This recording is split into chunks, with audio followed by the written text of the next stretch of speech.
This is the one with plenty of tongue. The Demon Headmaster. Dark City. Hitchhikers. Star Wars. Discworld. Two-faced civil servants. Perpetual referenda. And the ultimate Brexit. It's called The Beast Below. Here we go! We're still on our endless voyage. All through time and all through space. With Sabine and Angels now. Dalek, Cybers, Uden, wow! Tennant, Smith and Eccleston. And Capaldi, he's the man. Doctor Who is cool again. That was Russell's master plan. Who back when? Reviewing all new Who there is. Who back when? Subscribe and rate on iTunes, please. Rose and Donna, Amy Pond, Rory, Martha and beyond. Join us on this odyssey. What other choice could there be but Who back when? Who back when? Ladies and gentlemen, you lucky, lucky people, welcome to another episode of Who Back When, a Doctor Who podcast. Or Doc Past. Yes. This one is N062, The Beast Below. I am Drew Back When. Without further ado, to my right, there is... Marie! And opposite me is Der Gastgeber himself. Hello, I'm Ponkin. Did I pronounce that right? It was very well pronounced. Nice! Yeah, and we are your three... taking you through deep space tonight. Holy smokes, aren't we just? Doobie doobie doobie doo. Did you like this? Did you not like this? I want to know Marie, because she's always one way or the other. Yeah. I super loved it. Did? Yeah. Wow. Ooh. Oh. Ooh. Leon, was that your opinion? Ish. Ish. It wasn't much more than ish my opinion either. So, it's good. We're going to knock the edges off each other tonight. We're going to have some give and take and some debate. Quite looking forward to this. And such a topical episode as well. Yeah. Well, yeah. Sadly. Oh, I'm sorry. So many geopolitical realities. Shall we jump into a bite-sized chunk of Who to explain this this context? Let's. Time for us to synopsize, Slurpify and summarize. so take a view And grab a brew. and listen to this overview, this free-for-all. We like to call a bite-sized chunk of Who. Bite-sized chunk of Who. The Doctor and his new companion Amy have left Britain for the depths of space, where they happen upon Britain in the depths of space. What? Following solar flares or some shit, the inhabitants of Britain picked up all the bunting they could carry and built themselves a Starship UK. Something's wrong aboard our flighty blighty, though, where children go amiss, Zoltans litter every street corner, and the grown-ups seem to live in a state of perpetual fear. Be scow over, you are welcome. Beautiful. Oh, I tried to sing that to the tune of Land of Hope and Glory. Right, so what do we got? Who's got anything? can I start us off with a question? Yeah. Yes, as tradition dictates. I'm sorry, I didn't mean to jump in there. Ladies first, go for it. I know, I want to hear what's your question. So why did they make the Queen a Highlander? Oh? But she's not a Highlander because Scotland's on a completely different ship. Oh yeah, doesn't it? Oh, what, as in she's centuries old? Yeah, why? Makes no sense, no point whatsoever. I'll tell you why, because coronations are expensive. It's all about cost savings, this deep space malarkey. They got a long way to go. Marie, have you got a question? I have a question. Nice, I thought you did. Okay, so when the Doctor is explaining his rules to Amy and he's like, we go in, we never interfere, blah, blah, blah. Why? Where does that come from? Oh, you mean like the Prime Directive type thing that he introduces? Yeah, Like, is there is any he- precedent? Is he like trying to change his ways and he's like wants to go in and not interfere? Is this like a new thing, or is he just testing Amy to see if she can, I don't know, like... I feel like he was almost showing off the fact that he doesn't give a shit. Because he's like, oh, I never interfere with anyone. Cut to, he's interfering with someone. Yeah. So, That could be phrased better. oh, apologies. He sees children and he can't help from interfering. Yeah, sorry. It cut to, he's talking to the locals. He's clearly just blown his So alibi. it's just showing off to Amy, basically. I think A little so. bit. Yeah. I know, in this episode, he does get quite pompous towards the end. Like, I have all the power of time and space at my command, and I should be the one to decide everything. So, I don't know, maybe that's just it. He's like, I could make all the difference. I could fuck up any situation. Or rescue it. We just don't know. You and me, Amy, we got to stand back because my phenomenal cosmic powers will destroy any itty-bitty living space I come across. Nail on the head. Head of the nail. Okay. Has been hit. Since you two have both had a question each, I have Except a the one that I question. cut. Yeah, go for it. No, I don't know. With my great answer. That's a great answer. I'll keep it. What's your Since you question, two- Drew? I'll keep it. Since you two have both had a question each, Yeah. this is so that you don't cut it. So that I make that integral. Including the one I didn't cut, yeah. Yeah. I have a third question. Okay. What did we think of Dark City? I mean, Dark London. It was identical, wasn't it? It was very similar. Yeah, of all right. the similarities we listed at the top of this episode, that, for me, was just inescapable. I kept expecting Richard O'Brien. Oh, wouldn't this have been good with Richard O'Brien? I mean, we have... Wait, hang on. Who's Richard O'Brien? He's the Rocky Horror guy. He presents his Crystal Maze. He's a living legend. Riff Raff. Is he in Dog City? Yes! Who is... Oh, dude, I don't know Crystal Maze! He's basically... Is he the old man? Is he's he the Book? creepy guy par excellence. Oh, that guy. Oh, the main, whatever they're called, sleeper thingies. Yes. Oh, it's fantastic. Well, yeah, there are several parallels to Dog City, aside from like the scenography itself with the city in space and yada yada. But the erasing of memory and, you know. Yeah, and that leads me on to, is this episode quite derivative?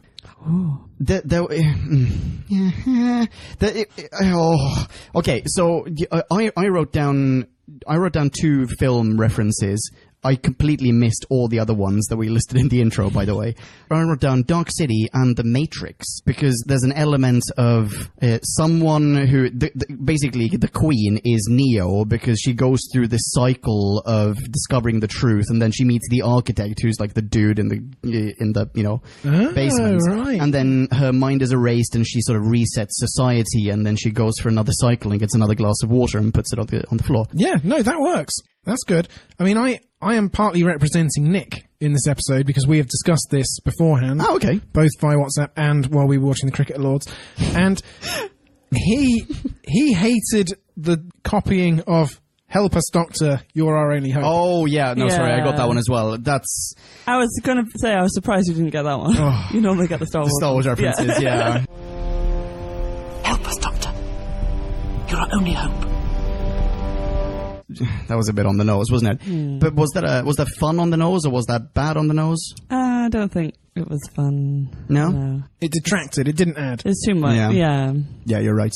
Okay. And then you got Space Whales, and Yeah, that's I mean- that's Hitchhikers. No, not Hitchhikers. That's Discworld, yeah. well, it's And partly Hitchhikers. yeah. Oh, I mean, yeah, sorry, yeah, and Hitchhikers. giant whale plummeting to Earth, and on Discworld you got the turtle. cosmic turtle. It's Yeah. on the back, and Yeah. then you've also got whales in space in Voyage Home, or cetaceans in space anyway. And Ooh. it's like, what is it with? Have you finally seen writers- Voyage Home now? No, I just know all about it. Okay. What is it with writers and whales in space? It's like, space is big. What should I fill it with? Whales are big. I need fewer whales than anything else, so that's what I'll fill space with. Speaking of whales in space, Scotland's not in space. Although, Oh, no, sorry, they are, but they got their own ship. But without a whale. So what are they riding on? I know, yes, exactly, and everyone else, everyone else. I'll tell you what it is. Scotland has set up a giant set of bagpipes, and they're just pumping themselves through space. Hot, right? I could totally see that in an episode. Yeah. That would be good. I would like that. This weird, like, pneumatic machinery, and it just makes the sound of back. Oh, yes! Yes, can we do this?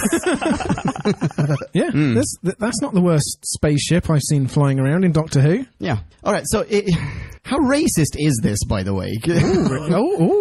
Yeah. Ooh, left turn. Where'd you get that from? Oh, I'm sorry. No, go for it. I mean, it's Brexit 2.0. It's Super Brexit. It's space Brexit. It's Brexit.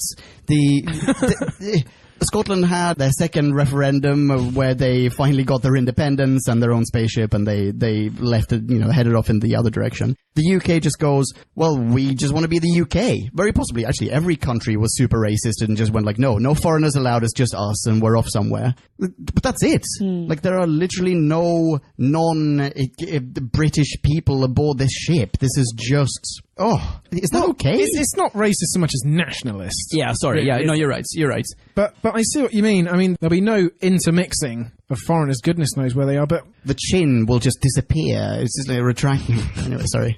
yeah, I mean, my note was it's a good thing there are no immigration controls in space, because when we have to look for a new home, hey, the whale comes along and it's fine. But there are people looking for a new home right now, so maybe we should be the bigger whale.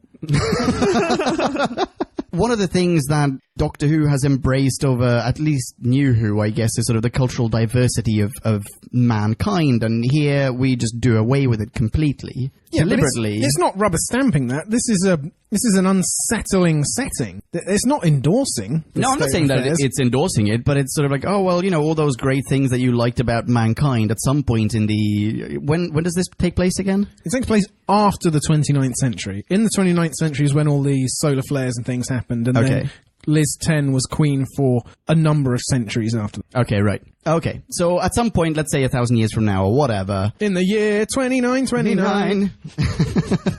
Everything that the Doctor holds dear about mankind has just gone straight out the window. But as well, like anyone, it's not like they took everyone living in the UK at the time and put them on the ship. They've actually sought out like English people because she's surprised to hear a Scottish accent. Like, yeah, there's no. I guess there's no. Yeah, there were no exactly. There were no like Scottish expats. Yeah, at the time. Like if you took England now and separated it, there would be tons of people from every different country. Exactly. Yeah, that's my point. Currently live here. There are no Erasmus students. Yeah. There's nothing. You don't get the quirky.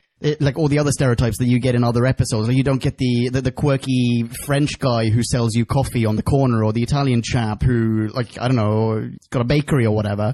Actually, probably it's the other way around. But you don't get those things. You only get the British stereotypes, and it's... Well, after 300 years, I suppose you just assimilate it into what culturally preponderates. It's cultural selection.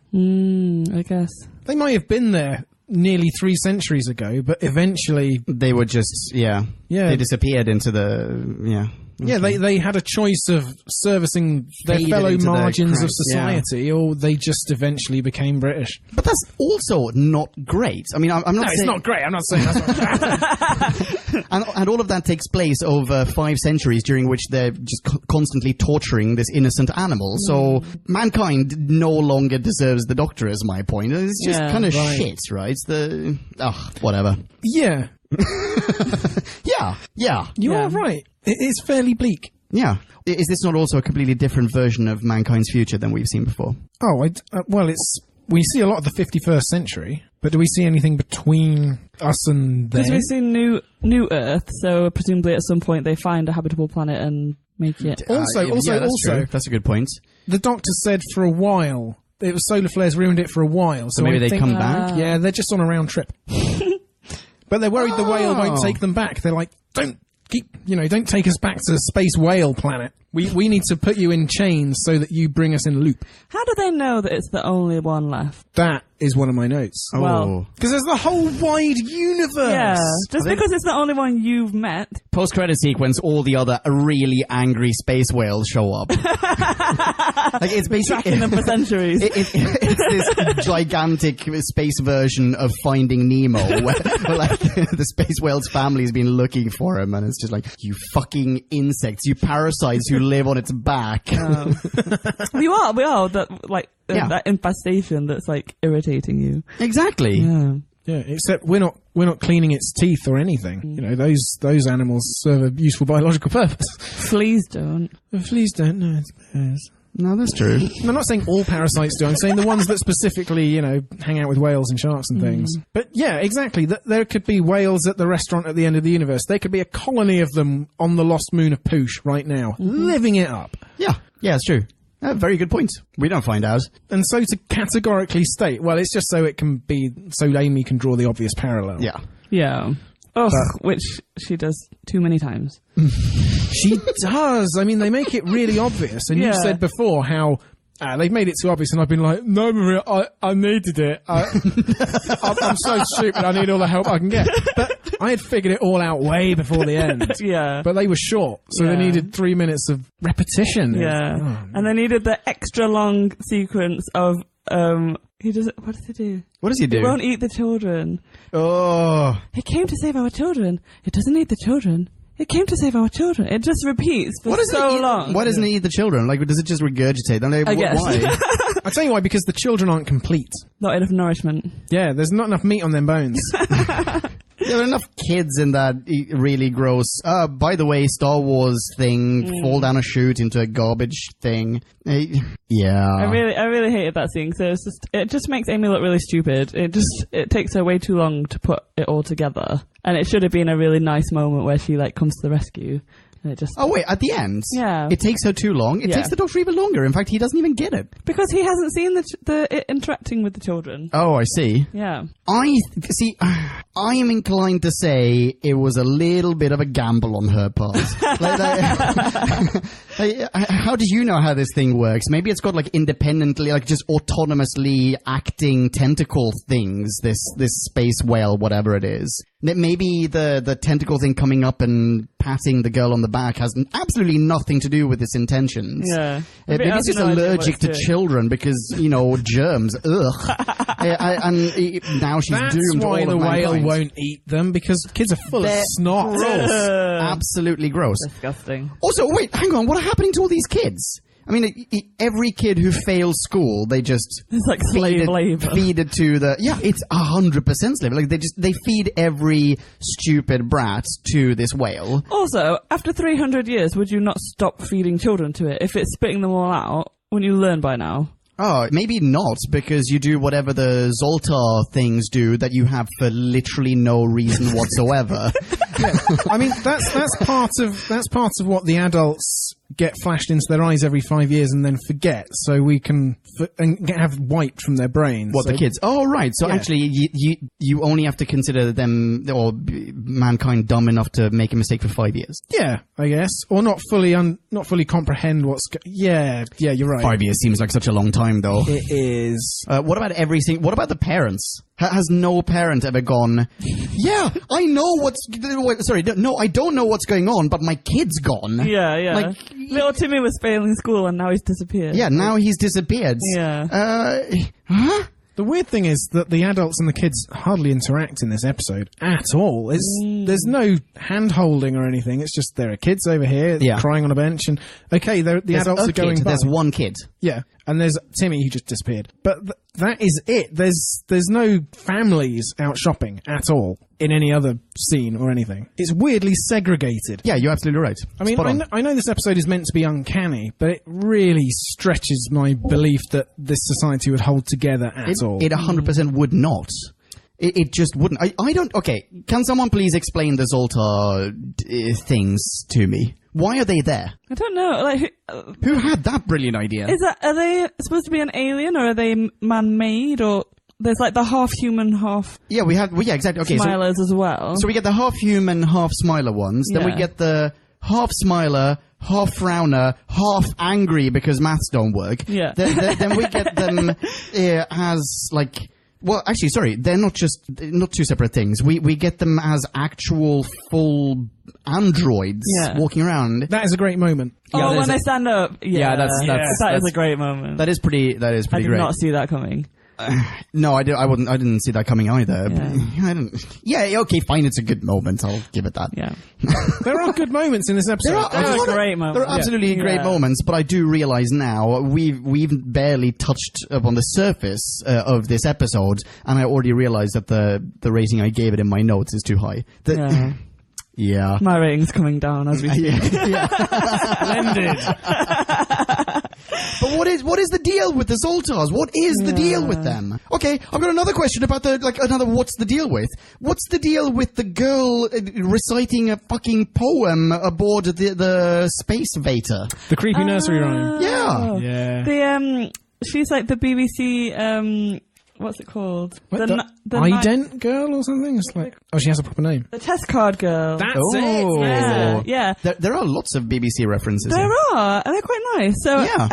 I was intrigued as to when that was. I looked it up. So 1969, she first appeared With a clown. with a clown. Oh, cool. Yes. Okay. So that's the day after we got colour TV in Britain. Yeah. Fun Okay. fact. Exciting. And the other one I picked up on was the because it bothered me at first that the Starship UK logo still had Scotland on it. Oh, I didn't notice that. Yeah. I noticed the Starship UK text, which looked like the old BBC logo. Yeah, but that's it. So I looked up. We were like, that looks so familiar. So I looked up the old BBC logo, and it's identical. They've just changed the text. Yeah. So that's why Scotland is still there. And that was the 1960 to 63. So they're all kind of the same area as like original Who. Yeah, that's really cool. I thought that was really nice. It's like kind of a lot of nods to old Britain. Yeah.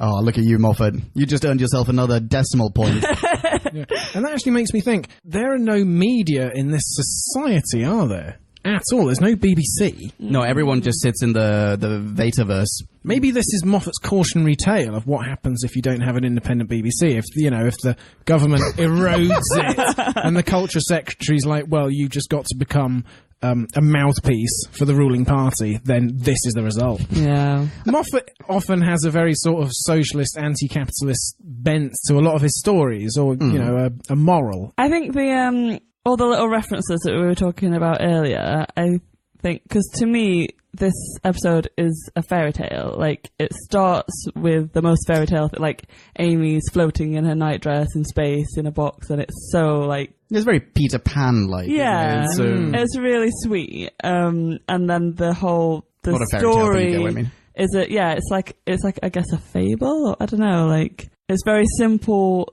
story, but there's a moral at its core, and it's very sweet. And fairy tales kind of do draw on a lot of like references, and it's like he's just made a sci-fi fairy tale, and so he's drawing on his like sci-fi references and just dotting them around everywhere. Yeah. And I think that's quite nice. Yeah, that's a nice point. Yeah, I can see that. So rather than it being like ripping off, like, oh, he took that line from Star Wars, oh, he took the whale from here, like they're nice little nods to like our kind of culture, like British sci-fi. Yeah, but also, I mean, it's a tightrope between homage and plagiarism. I'm not saying that this is plagiarism, but there are such incredibly clear nods to certain things that just making it slightly more subtle. Like maybe a smaller part of the overall story would have been a better way of giving a nod to something, rather than just taking a plot point and going like, boom, this is now my plot point.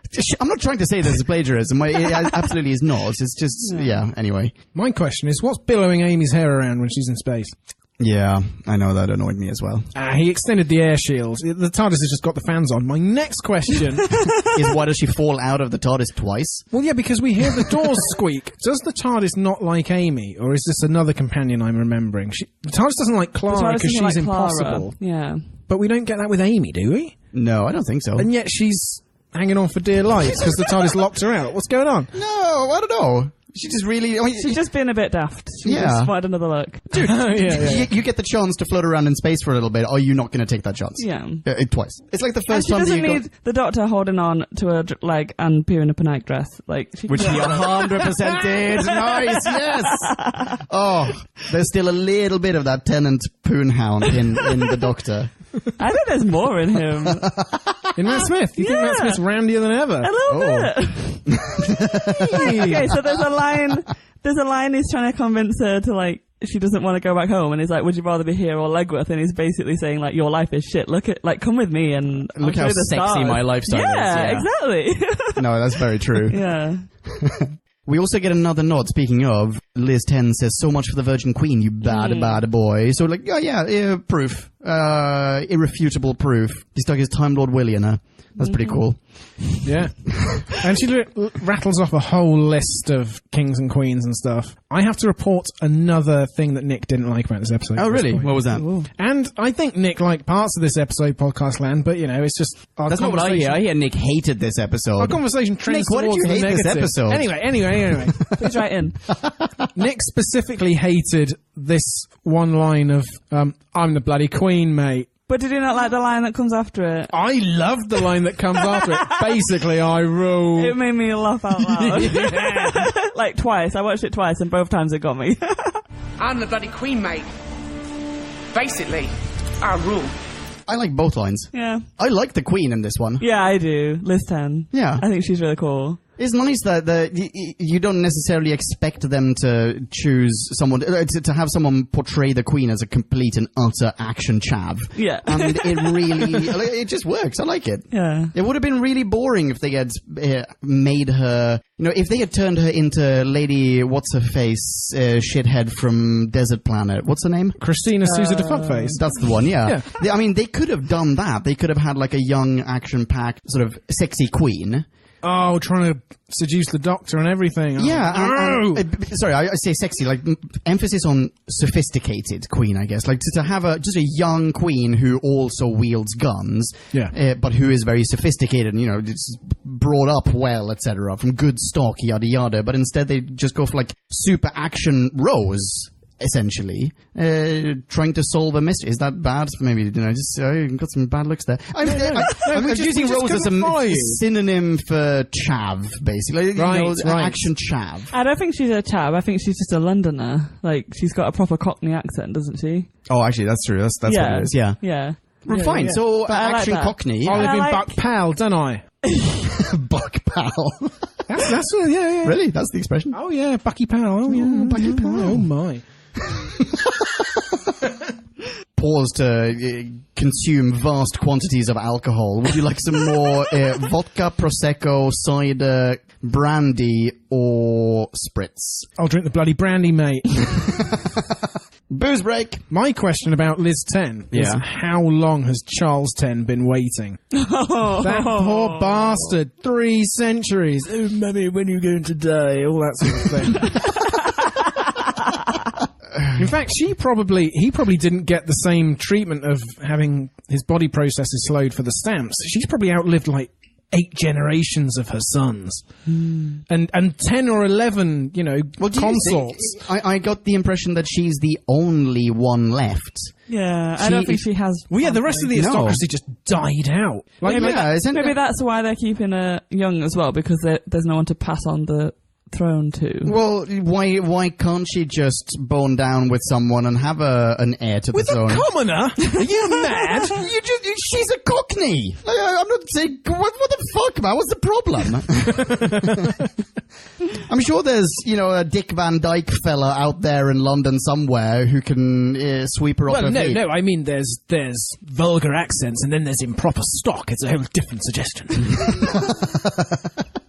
I don't think it's okay. I mean, basically what I think this boils down to is that the really creepy old guy who lives in the basement and who just throws children down a chute. Hawthorne. That's the guy.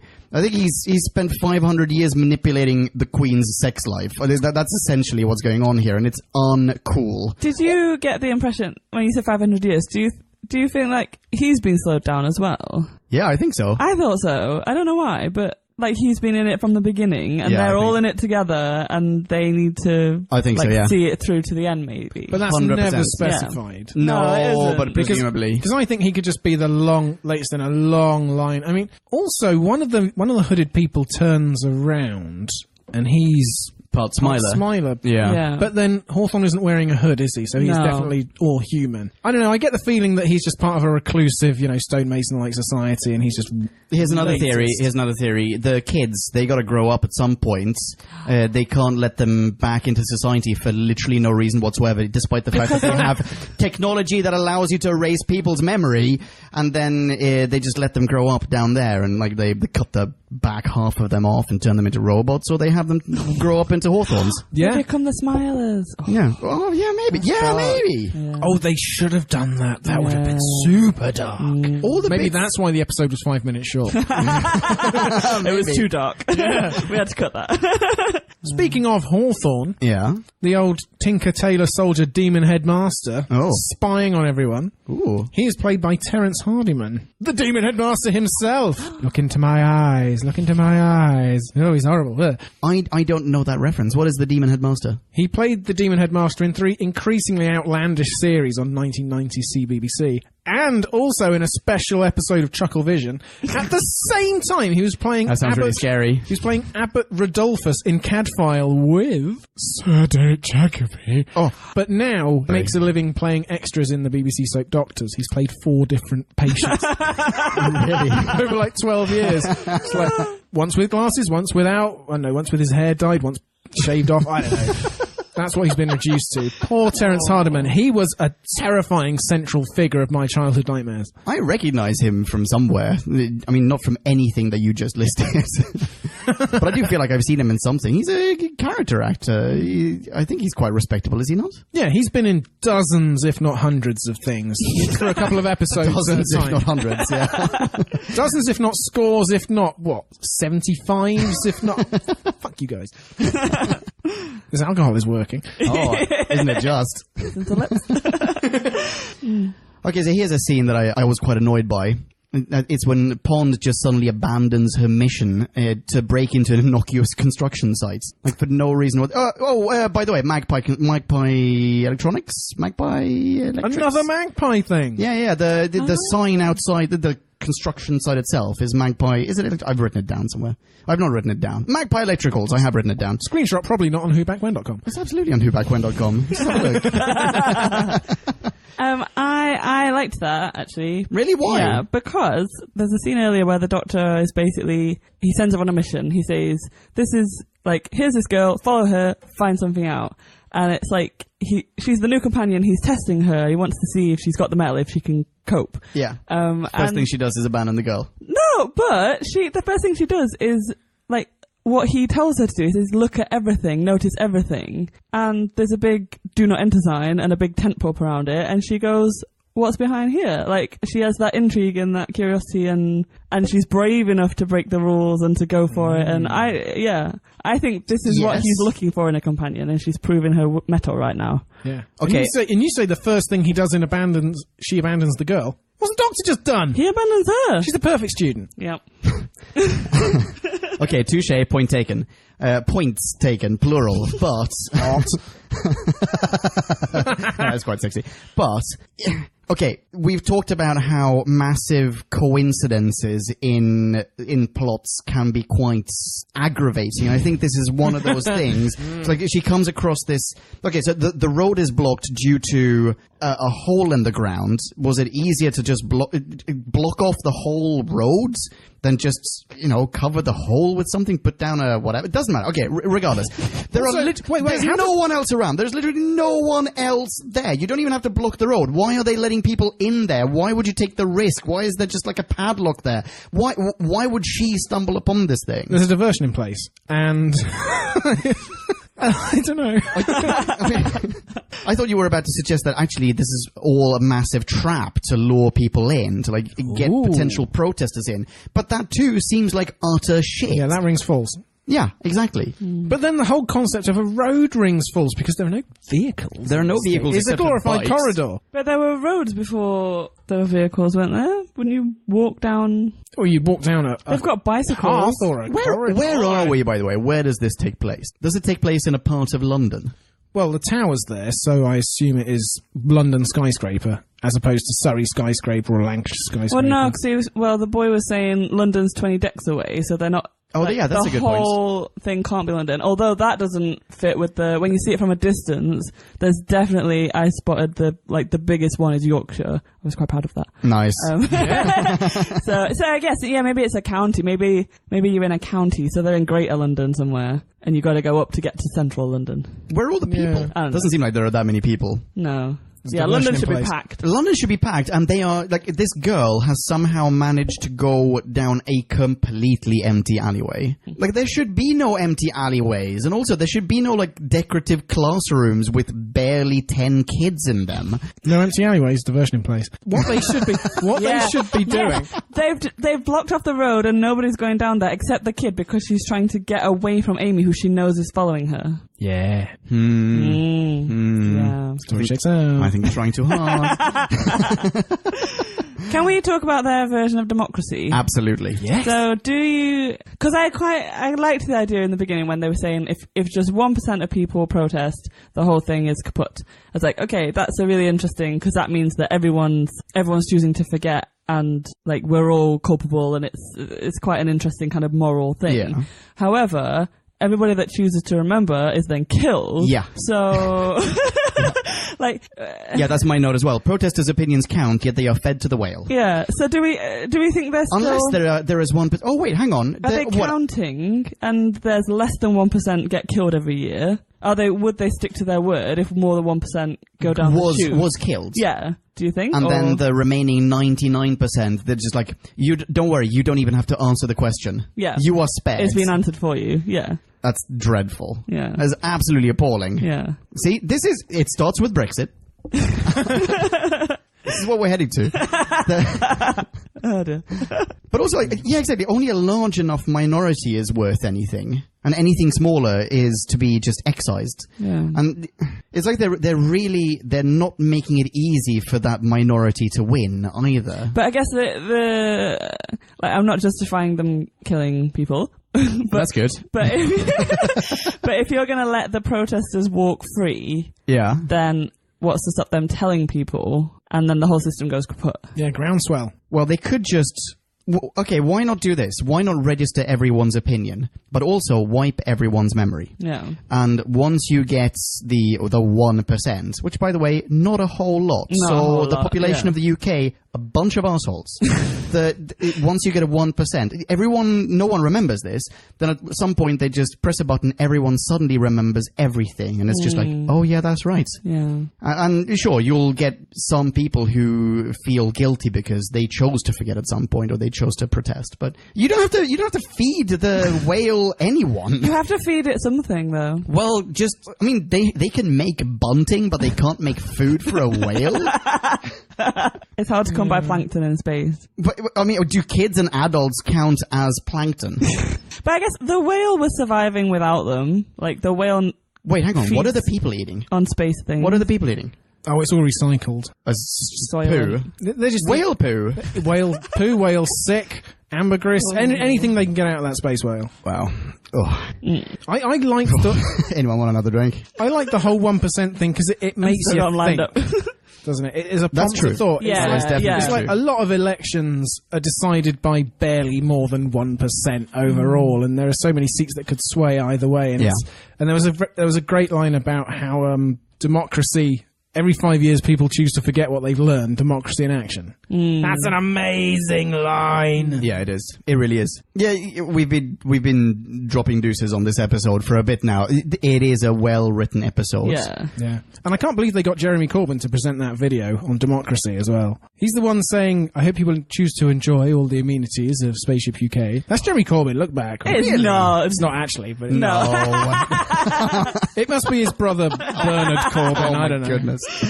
You had me going there for a second. Yeah, no. I was like, how did I miss that? No. Should I feign ignorance? Should I feign? Oh, yeah, that was Jeremy Corbyn. Yeah, sure, yeah. You saw it as well, didn't you, Marie? Yeah, totally. Oh, I remember. I wrote it in my notes. It's in my notes. It's in my notes.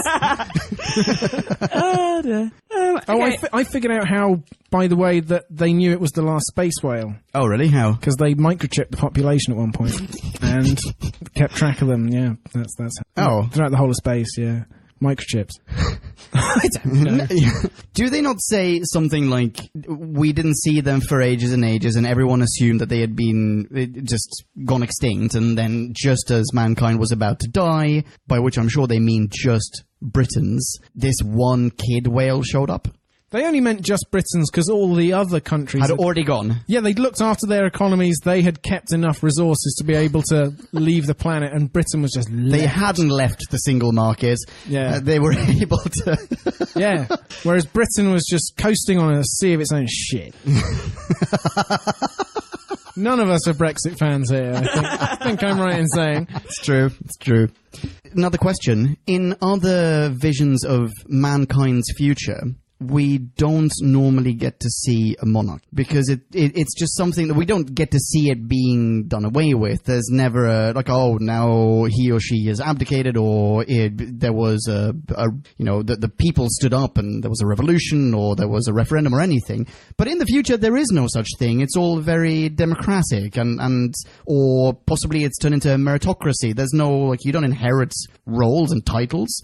Yeah, it's Yet all here very, there is some. It's all very federation, all very bland. Yeah, you're right. very Everyone's flat. beige, and they don't earn a salary. They just work for the pleasure of it. But here we get a queenie. Could she be the last, once she abdicates, there's no one to replace her? Maybe this is the end of the ruling classes. Yeah, but and on top, yes, okay, yes, and on top of that, there's also the insinuation that at the very least everyone assumes that once she abdicates, all of Spaceship UK will implode. Perish. Everyone will perish. Yeah, exactly. I have an issue with you press the button and immediately everything, like the trigger is pressed and the whole thing is kaput. Do you not think there would be some kind of thing like, oh no, Queenie tripped and like accidentally pushed the button. Why is it a Shit, we're all huge button? dead. Huge button. There's not even a lid over it. No, I know.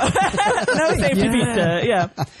Also, it doesn't look technologically advanced enough to know if it's Queenie's hand or not. Like Amy grabs her, but Yeah, exactly. like, it's a just game show button. It's a massive fucking buzzer. button. Yeah. Anybody could trip and fall and press that button. You expect to press it and it to go, abdicate.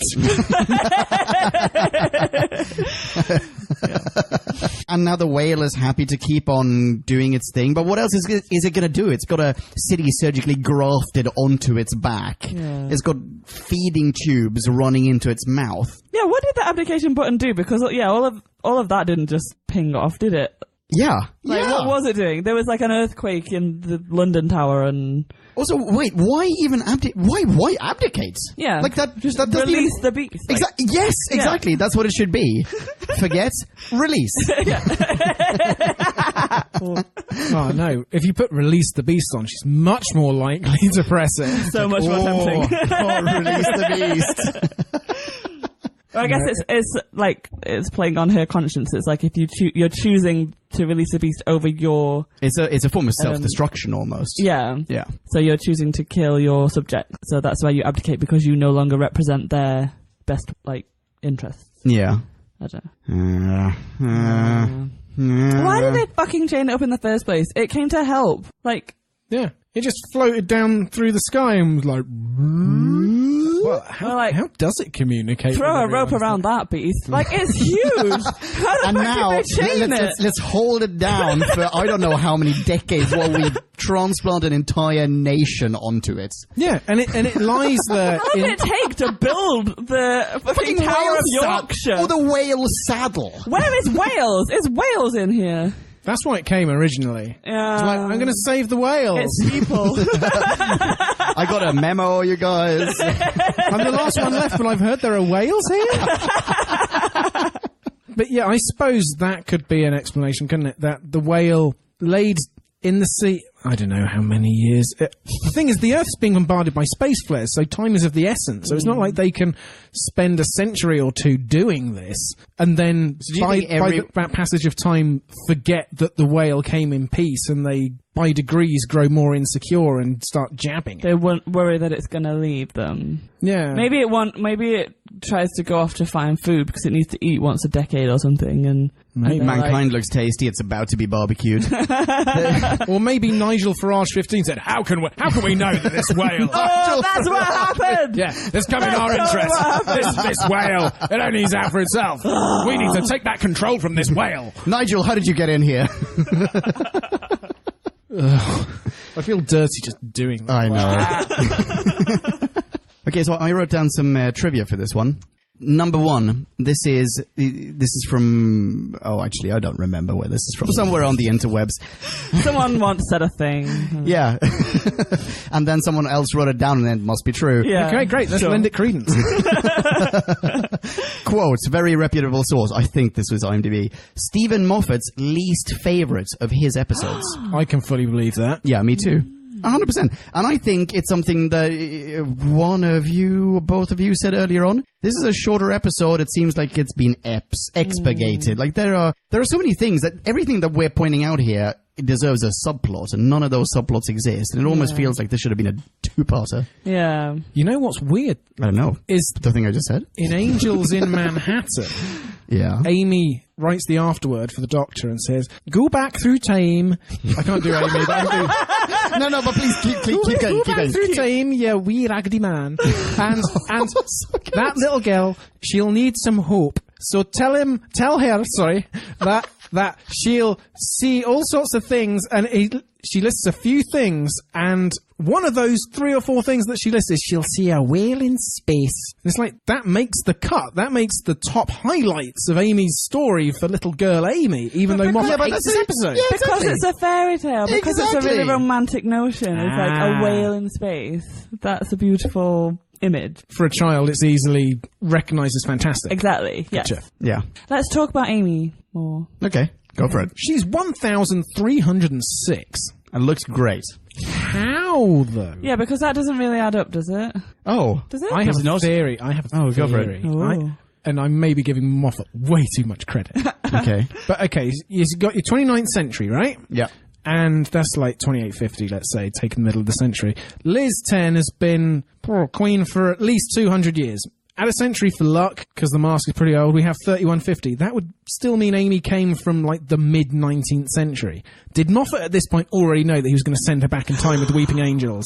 That's some advanced planning if he did. Yeah, I don't think so. Like, we've got a brand new companion. Let's write her exit before. Just in case she pisses me off in this series, I can just exit her quick. Yeah, but Moffat... I reckon he probably had a few exits in mind before he even cast her. Yeah. But I guess because the Angels were such a popular monster, yeah, maybe he always had a plan to bring them back, and he thought that would be a really nice way of killing off someone without actually killing them. this is such an interesting theory. I mean, I'm inclined to say no, I don't think so, because it's too elaborate, but...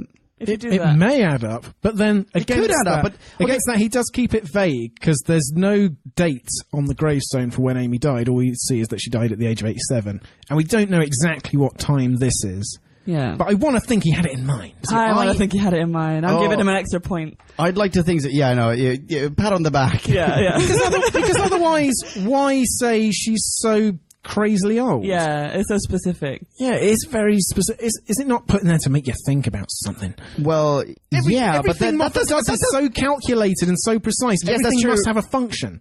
Must it, though? Must it? I mean, yes, it is probably there to make you think, but is there necessarily some substance behind it? It seems like... Okay, hang on, wait. Do you reckon that Liz 10 was Liz 10 before they left Earth? Where are you starting to count her reign? Because I was picturing this way further into the future. I hadn't considered her age, which obviously pulls it back in time a little bit. But I was considering this way in the future, sort of having her almost grow up on that ship, you know? And I guess that doesn't add up, though. But As in with slowed biology even before the centuries of her reign. The fact that they're on a spaceship adds an element of desperation, so that if you want to keep that bloodline, you have to slow it down. Okay.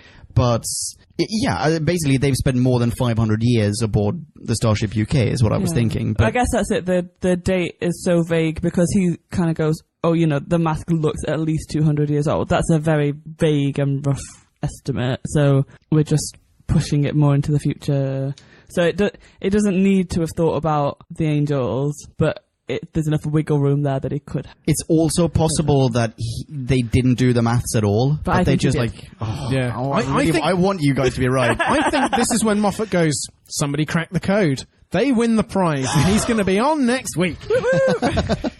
Sound the Stephen Moffat klaxon. All of a sudden he just like pours into the room. So much jam and red strings. Just like, RTD, check this out. You call that jam? But yeah, okay, so there was a line, there was a really nice line that I liked that Amy said, I'm getting married a long time ago tomorrow morning. Yeah, I that's wonder nice. what I did. I think that's beautiful. Yeah. And I think that you very rarely see, like, our companions in the future. They're kind of like, oh, you know, it might be everyone I know is dead or whatever. But she goes, I'm dead. Like, I died. I must have died a long time ago. And yeah, this whole, the marriage happened a long time ago, but it hasn't happened yet. And that kind of, I don't know, we don't often get them kind of contemplating time and what it means. And that was just quite a nice moment. You know what else they should Agreed. Yeah. Oh, sorry, go for it. They should have done is they should have had Amy Pond 1306, and she's like, ha ha ha. They've obviously taken my origin and looked in the records, and then they should have found someone who was super slow biologically age, and it's her. And this ancient crone creeps onto the set. It's like, I know who you are. Oh my god. Oh, that would have been better. Yeah, I think they should have done that. No. Yeah. Let's finesse that one a little bit. Okay. How does the computer identify her? It's like, it seems like it's a database of all humans, past and present. But what, like based on her name? Why wouldn't the computer just go like, well, clearly this is not her because she's not 1,000 years old? Did she say her name into it? No, I think it just identifies her. It's like, Amelia or something Pond? Amelia Pond, yeah. Actually, Amelia something Pond. There's a middle name here. That counts against the theory of I'm finding it. Moffat already knew what he was doing because on the gravestone it's Amelia Williams. And he can't say that now because the marital status has to be unknown. Amelia Jessica Pond, by the way. Yeah. But yeah, maybe that. But because this is where the kind of, you have to explore the concept of time a little bit more. So currently she has not married Rory, so the status is unknown because it could still go either way. She could go back in time and she could choose not to walk down the aisle, or she could choose to walk down the aisle. So I like it. It is undecided because it hasn't happened yet, and therefore she is still Amelia Pond because she isn't married yet. Oh, of course, and that explains why it's unknown rather than it's been a fact for 800,000 Exactly, years. because it wouldn't be difficult if she had got married. You would say married. It's not a difficult thing. If they can date her to the, that accurately, then they can find out if she got married or not. Yeah, true. By the way, sorry, I was scrolling in my phone here because I wanted to find a picture. This is a little bit of trivia, which I didn't know about. But, hang on, I'm going to show you this picture. That is Amy Pond and young Amy Pond in the same picture. And the reason for that is that they are... They're cousins. Oh, you got it. Yeah, I knew. Nice. I didn't know that. I've known for years. Oh, well done. I had no idea. But, yeah. Her name is Caitlyn Blackmore. She's so well cast, she's so well cast, and then now you know why. Yeah. That piece of trivia came from the Sinister Super Spy. Nice. Yeah. I hope I kept calling her Caitlyn Blackmore last time and not Caitlyn Blackwood. I think I got that horribly wrong. I do. Oh, who? Sorry, podcast land. I have a correction for you guys as well. You guys, last week, you're doing your thing, and you're all like... Blah, blah, blah. We invited you. Where were you, Marie? Yeah, where were you? What's up with this? Anyway, carry on. I remember. I think I was on holiday. I was on holiday. You couldn't even wait for me. Sorry. The whole time you were like, she's 12. She's 12. Why is she doing this? She's acting like a little girl. Because she was 7. She was 7? Very clearly says that she is 7 in that first episode. Okay. Yeah. Whoops. So, she carves a little face into an apple and is super cute and adorable because she is 7. Give her a break. Do you know what? Okay, well... that makes her acting even better. I know. Yeah. The actress might not be 7, but the character is 7. I think she's 10 or something. Yeah. Okay. Well then. Yeah, exactly. Maybe that's where I was coming from. Yeah. I have it on good authority that she was 12. He told me. I think that's not true. I looked it up on IMDb. I thought I said 10, but whatever. Anyway. Did you have a nice holiday? It was marvellous. Wonderful. Lovely. We were in the Tower of York. Oh, hooray. Yeah. Okay, while we're on the subject of children, Yeah. Leon, you liked the child last week. You stayed her execution at the hands of CGI. What do you think of the kid this week, Mandy, the omniscient 10-year-old? Oh, take her or leave it. Take her or leave her? Is that something you can say? Take her? Yeah, I could take her or leave her. No, that sounds really weird. No, I could take her or leave her. She was fine, but she wasn't great. Exactly. But the boy, you could leave the boy.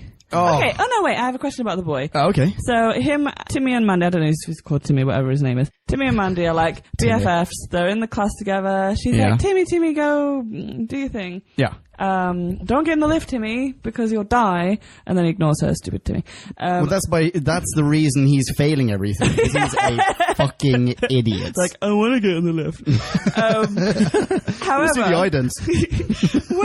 when she sees him carrying the logs or whatever he's doing when he's like a slave boy. Oh, yeah, right. Yeah. What? He doesn't recognize her. She's like, Timmy, it's me, your best friend. And he is he being brainwashed? Well, either he's been traumatized or they're just like, I mean, do we ever get to see him from behind? Did they shave the back of his head? Are they preparing to smile at him? Oh. I don't know. What was I going to say? Yeah, either You know that Tennant's if he does keep a log, would be like, Doctor's sex log, supplemental, because I ran out of pages. Hiya! Either the kid's traumatized, or maybe they are actually wiping their memories. Because wouldn't the kids want to go back upstairs to their, quote, real world as Their well? parents, I guess. Yeah, so maybe they're wiping their memories as well. Maybe they wipe the parents' memories so you don't know you've ever had a kid. Yeah. In which case, why not just wipe well, wouldn't you have to wipe everyone's memories? Like, hey, Lisa, did you used to have a daughter? No, what are you talking about? Wait. I've never given birth. Pretty sure you had a daughter. Did someone dog city your flat? Do you have different family photos in your house now? Is there like grey shadows in all the corners? Yeah, exactly. Like just like the dusty outlines. Maybe just the constant mind wiping does irreparable brain damage. Great. Because nobody seems to have a functional level of intelligence in this society. So mankind's going to be in great shape when they return to Earth after the solar flares or whatever. They're all inbred. It's just like the Brain dead. It's just like the mental equivalent of WALL-E, where everyone is a physical blob. They're just, a mental fucking failure. Yeah.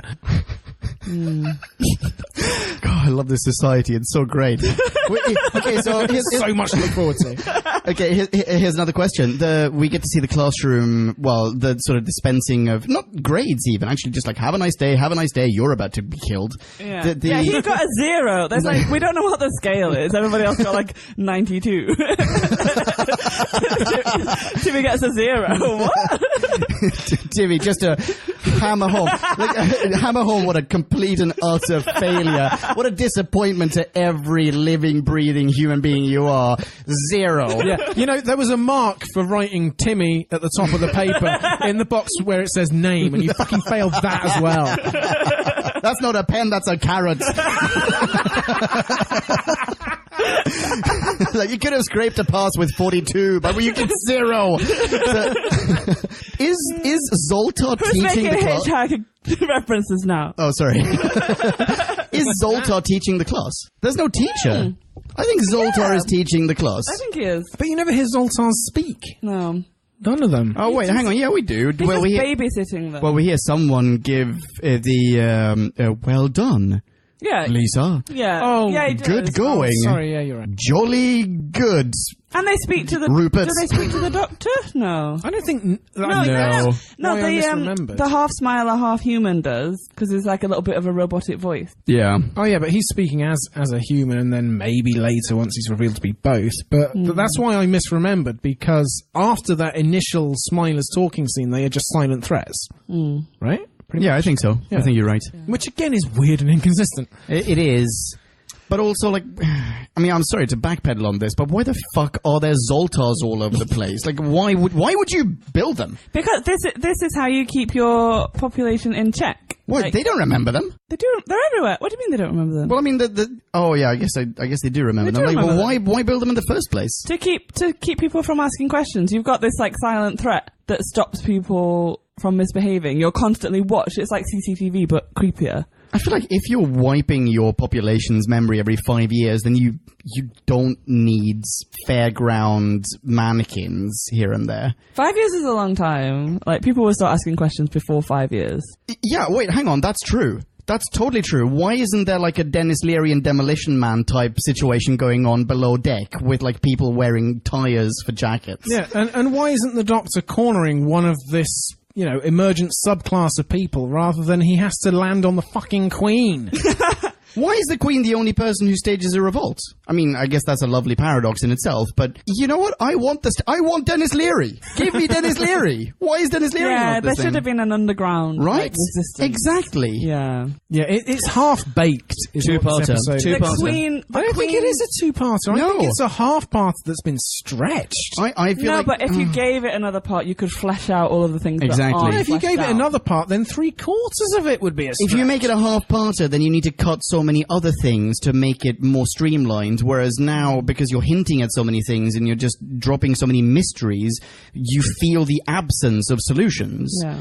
And that absence, that gap could be filled with a whole other episode full of just shitting awesome stuff. Boom. You think? See, I get the opposite impression. I get the impression that, you know, he couldn't even make it this far to make sense, rather than he had to cut out stuff that would have made it a better episode. I get the feeling there was nothing left to include, and he was busy learning how to be a showrunner and moderating other people's scripts. Okay, so question. Was this too ambitious a story to have as your second ever episode as showrunner? After the 11th Hour was an amazing first episode. Oh. I don't see how. Yeah, but just in scope, doesn't this have... This has potential for such just greater scope. It's quite... I think it's kind of harking back to one of Rose's early episodes is when she meets, like, the last human... Cassandra. End of the World, which is Yeah. the second episode. It's the second episode, yeah. And so it's kind of... Different end of the world, by the way. Yeah, right? I mean, that's a different... not end of the world, different end of Earth. humanity, I guess. Humanity, yeah, sorry, yeah. It's temporary. But, yeah. There's a diversion in place. But when does that... Oh, yeah, you're right. Sorry, you're right. But you are actually right. I mean, But, that's like, the thing, yeah. I think that there's something about, like, a new companion and kind of grounding them, and rather than taking them off to see aliens. So, in fact, it's the same. Rose's first episode was on Earth, and there was an alien invasion. Yeah. Her second Check. episode is in space, on a spaceship, far-flung future, last of humanity. So far, so good. What's And the third one? Hang on. You reviewed them, come on. Wait. I mean, this is... Let's see if this works out. Hang on. I'm going to whobackwhen.com because, I mean, why wouldn't I? Yeah, why aren't you there already, podcast land? So much good stuff on there. So, number 1, Rose. Number 2, End of the World. Number 3, The Unquiet Dead Go Back in Time. Same here, right? It's That's it. You've got to introduce your new companion and probably a new audience. Yeah. Like, if you're going to start watching Doctor Who, this is a great time to start because it's a new Doctor, a new companion. Reboot. Whole new era. That's what I'm saying, soft reboot. Yeah. So you're introducing the audience along with you in a, like, it's a spaceship, it travels in time, but it's still grounded in something that you can recognize. Yeah. So, I don't know. Holy smokes. I mean, 3 for 3 anyway. I don't know what comes after the next one. I haven't rewatched that far. I've rewatched the next one. But yeah. Holy smokes! Oh! So excited! Sorry, go ahead. I feel like that might be it. So I didn't prep at that. That was just like... Mic drop. Yeah. I'm done now. Another piece of trivia, if anyone's interested.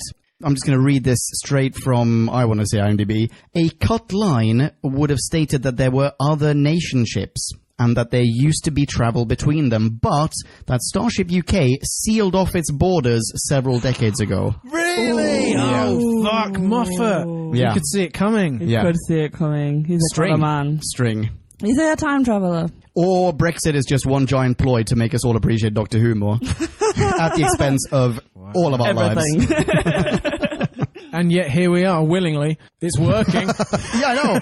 Exactly. We're recording a fucking podcast about it, rather than protesting out on the streets, exit from Brexit. I've got one more piece of trivia. Only one more piece of trivia. Go for it. That way I can close off this document. Sophie Okonedo, sorry if I'm mispronouncing that, who played Liz 10, had provided the voice of companion Alison Cheney in the animated webcast Doctor Who Scream of the Shalka from 2003 opposite Richard E. Grant. And Derek Jacobi! Really? I think that's the one he's the master in. Oh, really?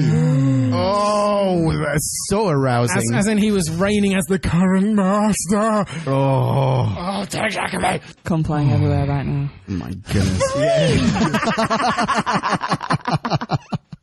Show, don't tell. Exactly. Splish, splish. I have a note. The space whale is that old and that kind that it only eats all the adults. That's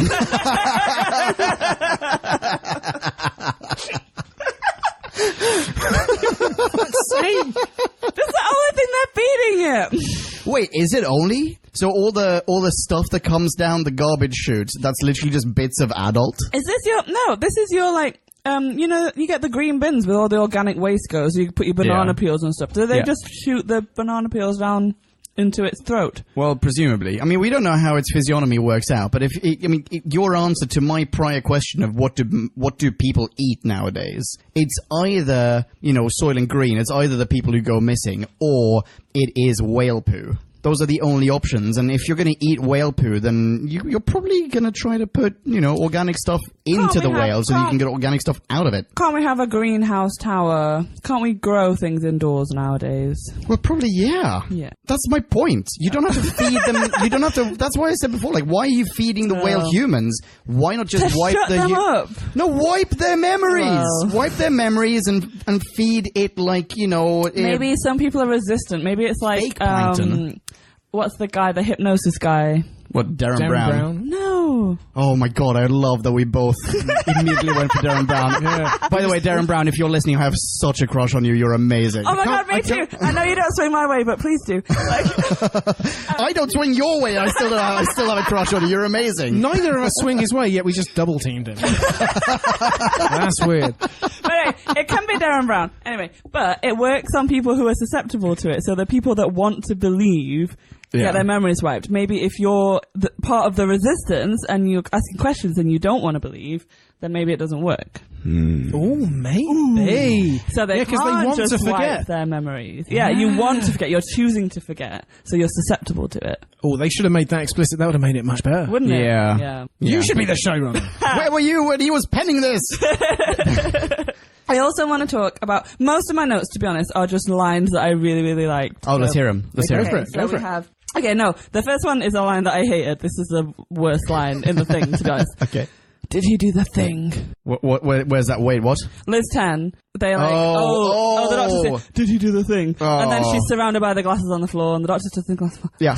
Agreed, that's utter nonsense. It's so stupid. Shit, Stephen, come on, man. You could have even just slightly edited, you just go, Sorry. Did he do it? Like, that's enough. Did he do the thing? I don't know. So many of my subjects, I've just sent them out to see if he'll do the thing. Yeah. It's just the one thing that they're out looking for.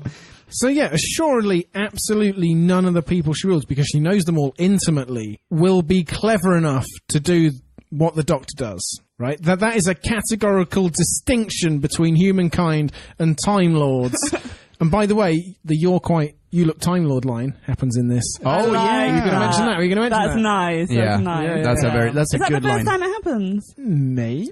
I can't swear to that. Hang on, sound bites. Sound bites. You look human.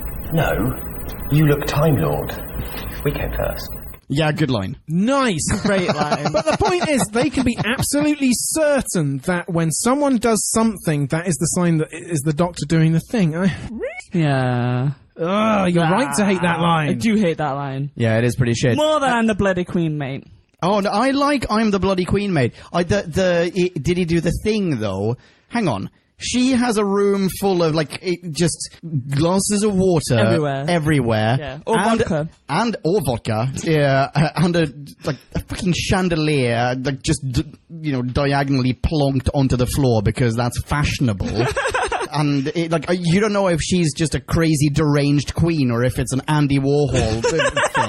But lots of people have seen her there, right? She has instructed people in the thing. But no one was curious and tried it out? Yeah, what is the thing? Let's do this. Yeah. Let's see what happens. Wait, hang on. Are there no physicists on this ship? Did we kill off all the scientists before we Clearly. Yeah. Timmy's the best we've got. That's why they killed Timmy. Maybe Timmy's too smart. They killed the people with brains. That would also make sense. That's a theory. That would 100% make sense. Yeah. Oh, Exactly. that's a much Kill the more people that sinister are asking episode. questions. Exactly! Yeah. Oh my god, yes! Timmy, you scored 100. You get to stay behind. You're my pet now. Do you want to be the teacher's pet, Timmy?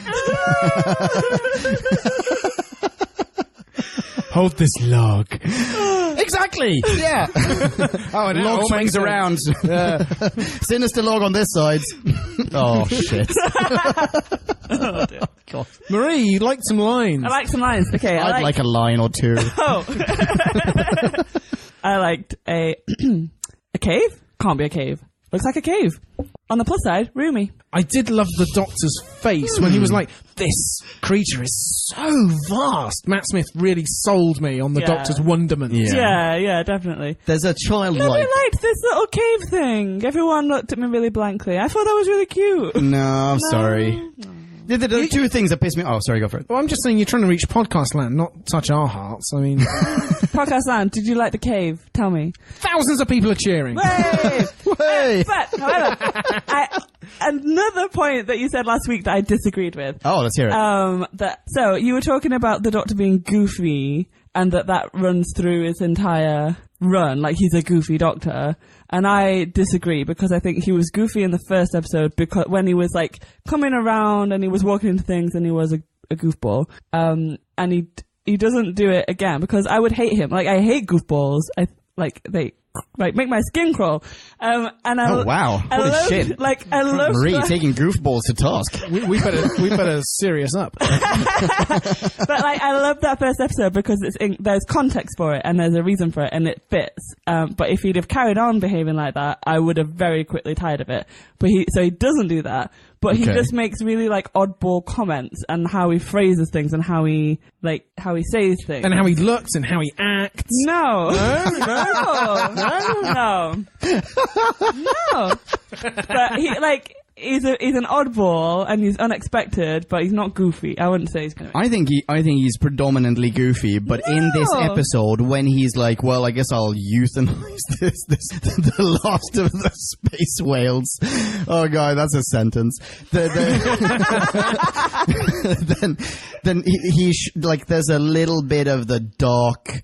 I went to war and I was in the shits Doctor that shines through. And also his disappointment with mankind. That's sort of like, oh wow, feet back on the ground, you are no longer among the clouds. So I've got that, nobody human has anything to say to me today. Like, he delivers that with such, like, venom. Yeah. And he means that. And he is so angry. Yeah. And that's such a contrast from the earlier Doctor that you've seen that is, like, so fun and lighthearted. And he's a puppy and he's running around and he's excited. And then, that switch at the end when he kind of, everything falls into place and he realises what's going on. I really like that. Well, it's such a contrast from Tennant as well, because Tennant could get moody and annoyed with you, but he'd go into a sulk, and then 5 minutes later, there'd be a wahey moment, and he'd be back galloping again, and you'd be along with him. But this Doctor is like, you know what it reminded me of? Ooh, what? It reminded me of Willy Wonka and the Chocolate Factory. Oh, at the end, really? Where Willy Wonka, and I've made a note of this, it's the fizzy lifting drinks, and the Doctor, he's not just pissed off for a moment, he's pissed off, like, he's ready to cut her loose. Yeah. And he's like, under Section 37B of the Companion Contract, it states quite clearly, all offers shall become null and void, etc., etc. Pax mentis incendium gloria calpum, memoribus punita delicatum. You stole a decision from the Doctor, so you get nothing. You lose. Good day, Pond. Yeah. Well done, bruv. I'm going to applaud that. Yeah. Thank you. Well done. That was magnificent. Sir, I raise a beaker in your general direction. Me too, also. Here we go. Chin chin. Yeah.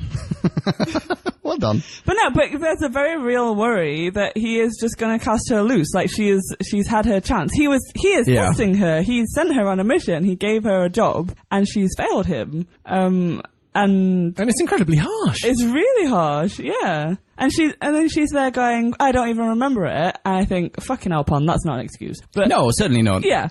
But it's like, I've made one mistake. And then he cuts her to the quick and he goes, oh, because you're only human. Like, that's the excuse. That's what we all use. We go, I'm only human. Humans make mistakes. And it's not good enough for him. Like, is that to say that humans are no longer good enough for him? I think so, yeah. Well, if he goes, nobody human has anything to say to me today. Yeah, well, I mean, this whole episode... Doesn't he say that again another time somewhere else? Oh, I'm not sure. I'm sure he says something similar. But this whole episode surely is about, like, how humans in general just do nothing but disappoint. Humanity is... Yeah. Yeah. Like, go back to your room, humanity. Yeah. Think about what you've done. Do you think she earned his forgiveness? No. No? I mean, yeah, she did, but I don't think she ought to have. She didn't earn my forgiveness. The only reason I forgive her is because I remember how great she's going to turn out to be. But, like, in this episode, I feel like the bloody machina, of Deus Ex fame, that solution of hers is dumb. It's genuinely dumb. It's so risky. Is it not symbolic of how, despite humans not being as, cognitively brilliant as the Doctor, we have more compassion than Time Lords in general? Is it not her compassion that enables her to think outside of the Time Lord box and No. I don't think find that third so. option? I don't think so. I think Maria was onto it before. I disagree, yeah, because I think that's kind of what annoys me about Tennant, because he kind of uses his companion as, you're going to be my conscience, you're going to rein me in when I need reining in. Yeah. And I think that they kind of moved away from that with Matt Smith, and she's not acting as his conscience. It wasn't compassion that made her press the button, it was literally just the fact that she saw the kids. She figured it out, yeah. And she figured it out, and she told him to stop, and he wasn't listening to her, and she felt like in that moment the only thing she could do, the whale is about to die, is literally, like, the sparks are getting bigger as we're watching it. And it's the only thing she can think to do in that moment because she can't get him to listen to her. No. No? Well, I mean, yeah, you're right, but I mean, no as in, like, just a general, protest. But do you not run up to the Doctor and grab him and say, stop what you are doing? Exactly! Like, do that. there's Buy yourself another some time. Just way. like, Doctor, listen. Let him decide. Yeah. But she doesn't know him. I'm not a future human, listen to me, I'm a past human. She doesn't know him yet. She has had she's had the interaction with him as a child, and then she's had one interaction with him as an adult. And he kicked ass, and he was great, but she doesn't know, like, how smart he is, or how... Yeah, they don't really have bands yet. Like, No. they're not comfortable She with doesn't each know other his yet. character. She doesn't know how to make him listen to her, I guess. Yeah. But she does. She sees the Doctor's better self reflected in the whale, or at least paralleled in the whale. Yeah. And so in that sense, she is sort of the conscience of the Doctor in that she is recognising his better self while he's busy getting angry. She's like, no, wait, I figured out what's going on here because I can make that connection. I still don't see how that's not his conscience. How that's not his conscience. I'm saying it is his conscience. No, Well, I'm not saying- his conscience, but, a connection to his conscience. I've probably said the wrong words because of all the brandy, but I'm disagreeing with you. All right. Somehow. We can agree to disagree. I don't know. We're going to disagree over the ratings, I can tell you that much. Yeah, I'm sure we will. Okay, I have two more things. I liked that they threw Amy into the, last episode, she was uber sexy, she was in the miniskirt from Word Go. I don't know if anyone bought that she was a policewoman. Did you? What, that she Yes, was a police yes, I woman? did. I was completely fooled because I'm an idiot. I think I was a little bit fooled as well. I remember the first time I saw that episode going, that is not a policeman's uniform. Like, that is way too short. And kind of being outraged that they got the uniform wrong. And then when she was a kissogram, I was like, oh no, it makes sense. But So you were fooled. You were outraged they got the uniform wrong because, I thought that the props department costume department had done something terrible.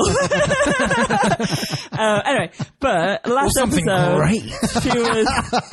she was the epitome of sex. She was like throwing around the red hair. She's a miniskirt. I have no idea what you're talking about. And she was a nun, and she was a nurse. I was hoping no one would bring up nuns. Oh god, I can't stand up for half an hour. I liked that in this episode they made her as unsexy as possible. She was in a granny nightie for Covered the in entire sick. episode. She was covered in sick. Like, they just went the absolute opposite way. Yeah. She was wearing a practically see-through nightshirt the whole time, and her hair was billowing around the whole expanse of space in the first 2 minutes. Oh, whatever. Nobody wears nighties like that. Like, nobody wears nighties like that. That is such a grandma outfit. And yeah. Hugh Grant would call it an absolutely enormous 90. He absolutely would. Oh dear. And last one, I really like the line when Liz Ten's describing the Doctor, hair of an idiot.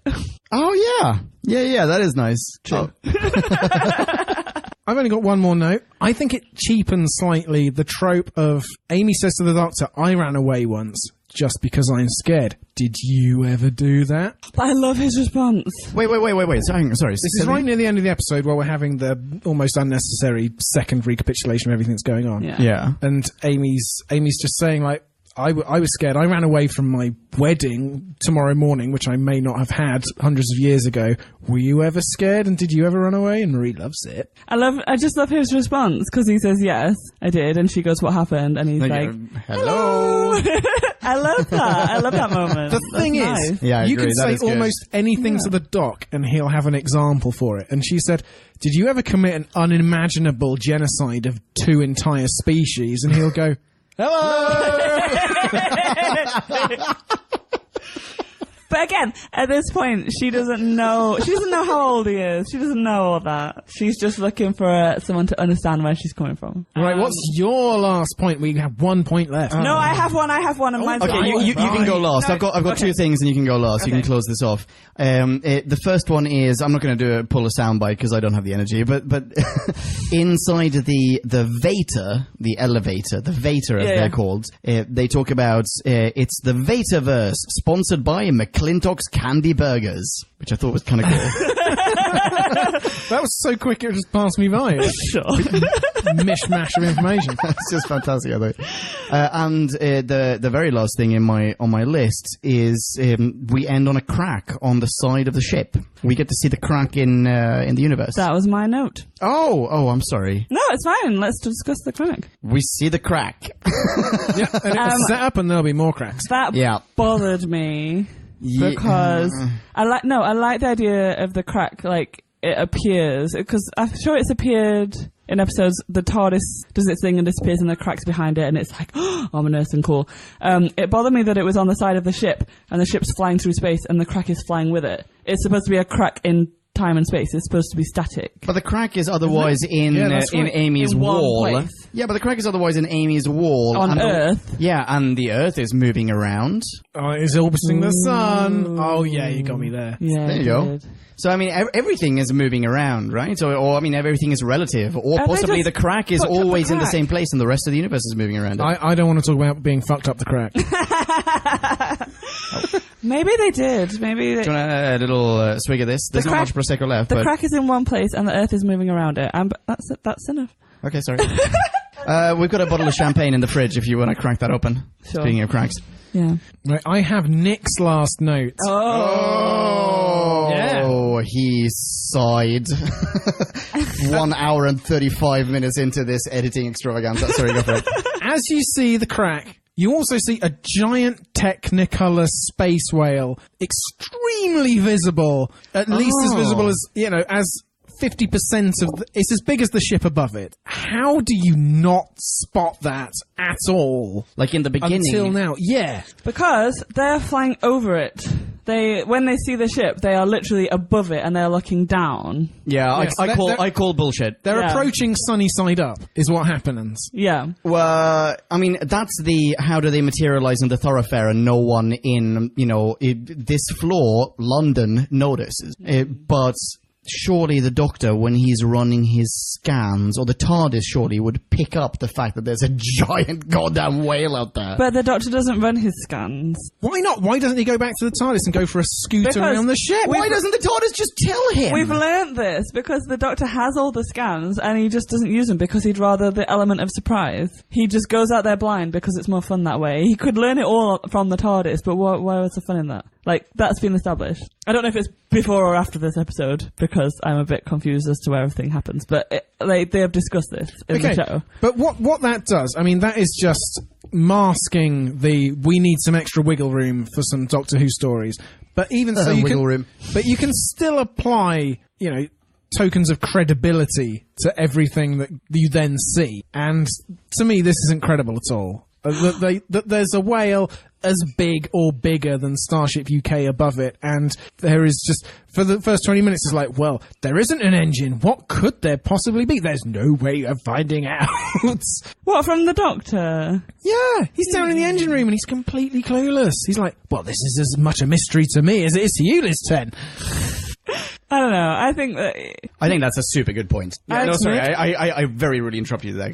Sorry. I don't think it is. I think he sees the ship. He's so excited to get Amy on a spaceship and show her the world, because that's how he lives, is like through other people, and he wants to show them new things. And so he gets down onto the spaceship immediately, sees the crying girl, and he's so caught up in the like individual like people stories that he doesn't he doesn't think about the bigger concept until he's on the ground, and then I don't feel like there are any individual people stories. Sorry to cut you off there, but there are. The little girl is crying. Yeah, he doesn't seem very invested in that story. He's like, hey, would-be sidekick, go and investigate this girl. I'm going to go and do something way more interesting. I'm going to find out what's going on with the technology here, which I could very easily find out just by consulting the TARDIS, which I won't. That's boring. He has no interaction with the girl while she's having the little zoo experience. Yeah, except the petting zoo with the scorpion tail. He pickpockets her, that's it. Yeah, he does. Yeah. That is it. He could not be less interested in little omniscient Mandy. Little omniscient Mandy. Yeah. Hang on, champagne cork. Nice. I was not expecting that. Anyone care for some champagne? Well, I mean, grab a clean What glass. did you just down? Was that the whiskey? No, vodka. Prosecco. Okay. Shall we jump into some ratings? Let's do that. And now it is time to rate this. Did we love or hate this? Bing bong, hey, la la la la la la. Ratings. Drew, do you want to start us off? Okay, my rating is... This is much less clever than last week. And simple stories can be good, but this one seemed more slight than simple. I like Amy already in her first off-wall jaunt, and Liz 10 was fun, but overall it seemed a bit low rent, almost like a cut-price Fires of Pompeii in a way. You got one grey-haired British acting stalwart, check. Wow. Some red-tinted threat from below, check. Not that good, was it? I mean, passable, but very middle of the road. Surely even Marie has to think so. 2.5. What? Marie, do you think so? Well. Wow. Okay. I do. 2.5. Oof.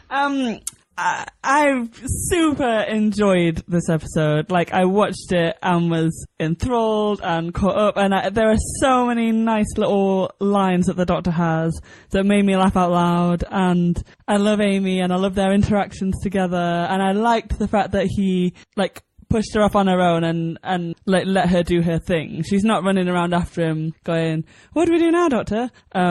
Doctor? Yeah. She's a nice companion. It's a refreshing change. I love Matt Smith, so I'm tempted to like score it really high. What was the, can I ask, what was the original rating you wanted to give this? I was on 4 point something, definitely. Oh, definitely. wow. Oh, someone bring out an extra chair for Marie's huge heart. Oh my god, I was so emotional by the end of it. They have the big hug and they have a moment, and it's like a big hug that goes on interminably. It tugged at my heartstrings. Yeah, nice I liked that scene, and he was ready to just kick her out into deep space a minute ago. But then she proved herself. No, I think he just sobered up. Well, but I also really like. I know you shouldn't let this affect you, but it's the youngest Doctor and the companion. They're the same kind of age, and from what I've read, they got on like super well as actors, and I really like watching that relationship develop, and I think it's lovely. So yeah, all of the Matt Smith ones I'm gonna rate really high.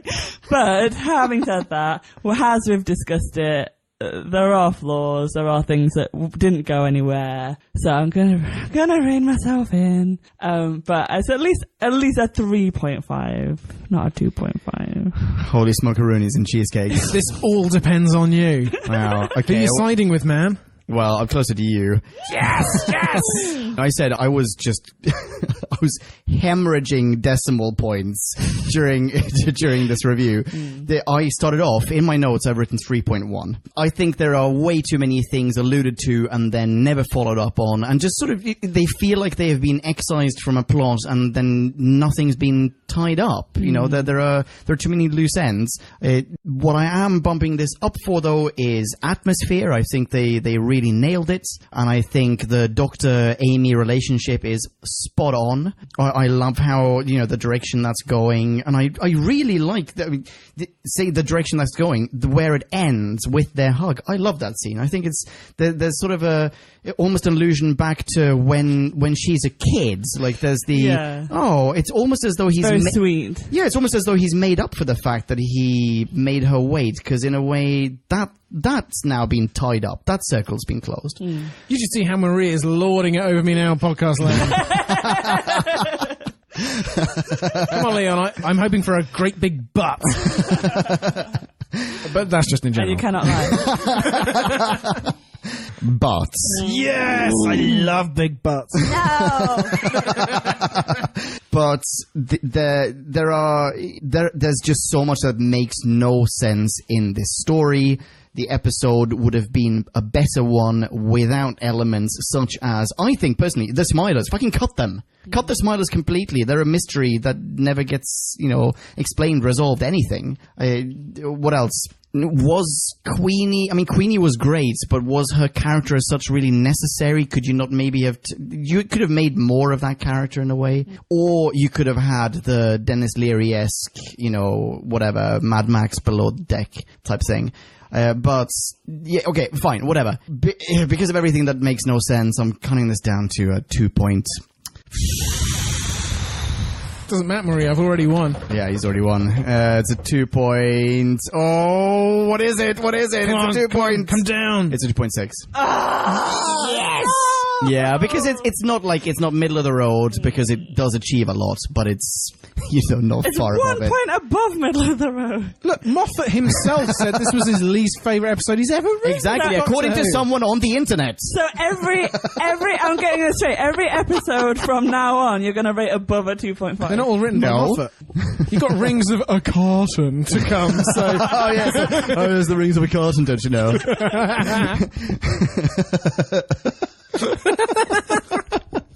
But who Tell me, cares? Johnny, are there any more cucumber sandwiches? Oh, yes, they're left of the Rings of a Carton. Why don't we see what the rest of Podcast Land has to say? Yeah, sure, let's do that. I love your jewellery. Where did you get them? At Rings of a Carton. Right, we got to start with Michael Ridgway!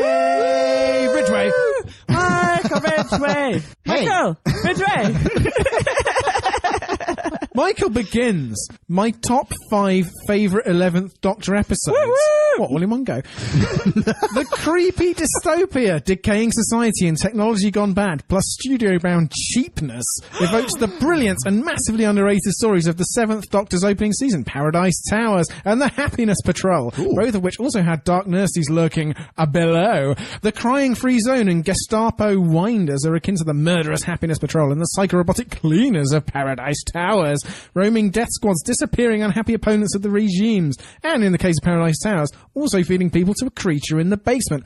What did I say about derivative earlier? Anyway, in hindsight of recent events, is Spaceship UK Brexit in its purest and grimiest form? Yes, is the answer to that. Building a floating city on a whale films wonderfully. Wonderfully, guys. Douglas Adams / Terry Pratchett. Did I mention derivative? I see Northern Ireland is part of Spaceship UK. How does that affect the Good Friday Agreement?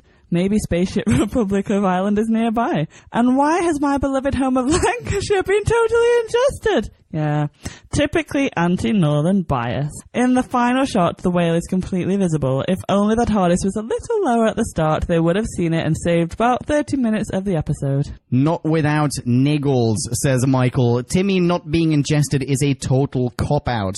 I also thought the Doctor overly mean to Amy. When I'm done here, you're going home. What a dick.